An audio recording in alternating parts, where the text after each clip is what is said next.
I've got some updates. Here I have White Knight in my 3-gallon. Here I have my puffer. He's still active, though I think he has a little bit of icks, so I'm going to have to get some. Meds for him. Well, it doesn't look like he have it. Looks like it doesn't have it as bad as he did. Sorry about the camera not focusing. But I'm gonna have to take my word for it. It was actually pretty bad a few days ago. He was all covered in a bunch of white dots, and there's a bunch of white dots floating all throughout the tank. But I'm still going to get some meds for him. He is eating, as you can tell by his chubby belly and whatnot. Granted, so the sand is sticking to him. I think that's normal. I don't know. I also got me a new goldfish. I've had this guy now for about a few days, give or take. He's a black goldfish with a white belly. He's probably going to end up turning all black down the road.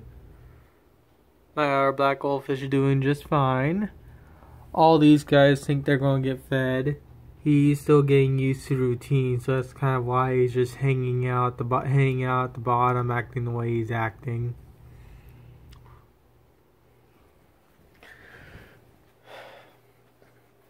I removed all the fish from this tank. This tank had 2 rams and a betta, because this tank is now going to house a pretty big puffer. He's probably coming in. He's coming in later on this week. I'll be picking him up maybe on Saturday. It depends on how I feel. I'm going to have my 4 wisdom teeth taken out. They're not impacted or anything like that, but they need to get removed. And from what the doctor said, or dentist, whatever I need to call him, he said it's going to be one of the most easiest procedures for him to do, since I fall in the category of easy.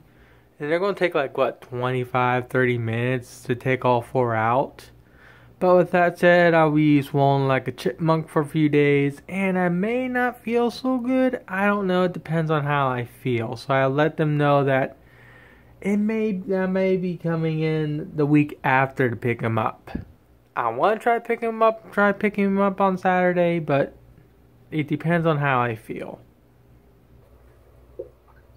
Here's what I did with some of the plants in that were from the 20 long. I gave my my paradise betta some plants. I've also finally went and added a new filter into his tank. I also did a water change of something like, what, this much? Oh yeah, speaking of which, I did the same thing to 29.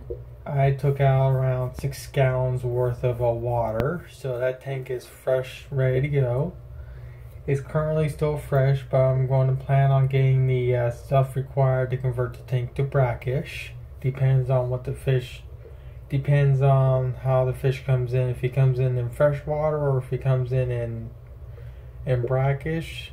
He's going to be pretty big from what they say.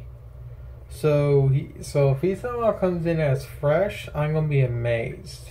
But I'm pretty sure he's going to be coming in through brackish. Is there anything else I really update on? These guys are doing just fine. The snails are doing just fine.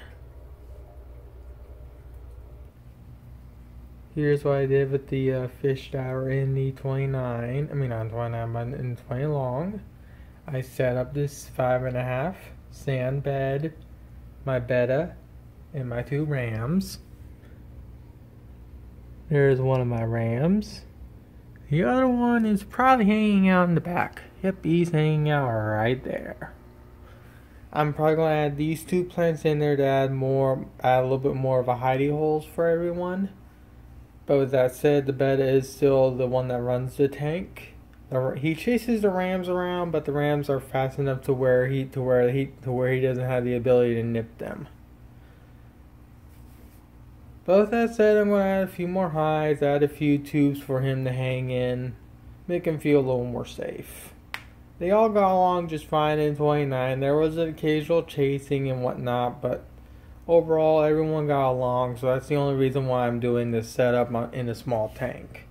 And plus I had, like I said, a heap kind of fake plants for a bunch of little hides. Now on to this tank. Now, so if you remember, this tank had 3 bettas. And unfortunately, 2 of them died. This goes into the why I just don't touch these tanks when I'm done setting them up. I replaced the gravel, did a water change. I did not touch the filters. And all but 1 fish died.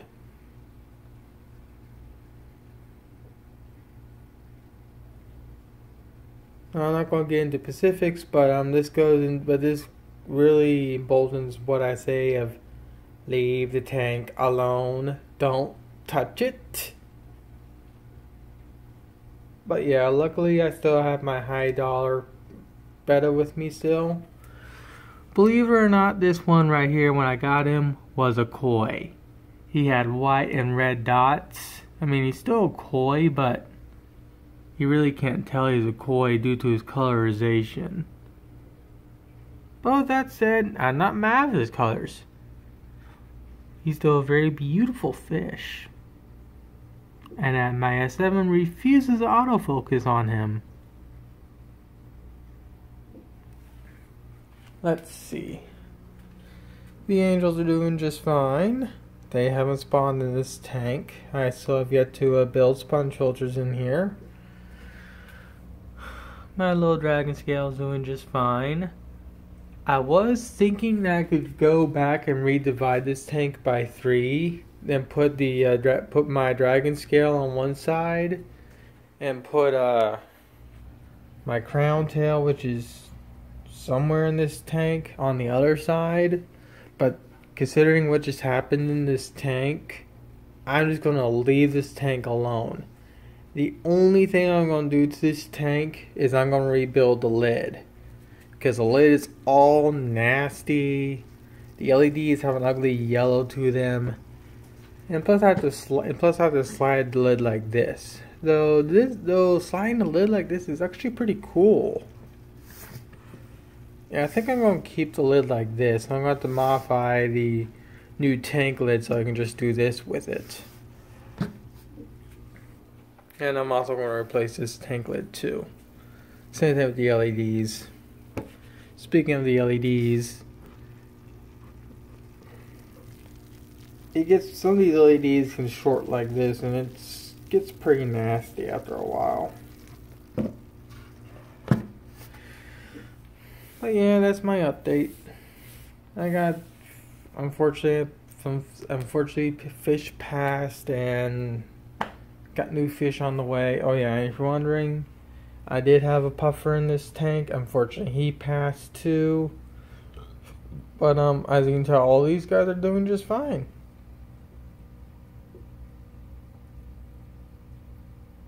Oh what, you're not going to chase the rams?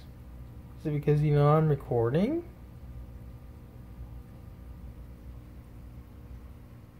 Oh yeah, believe it or not, these 2 spawned in the 20 long.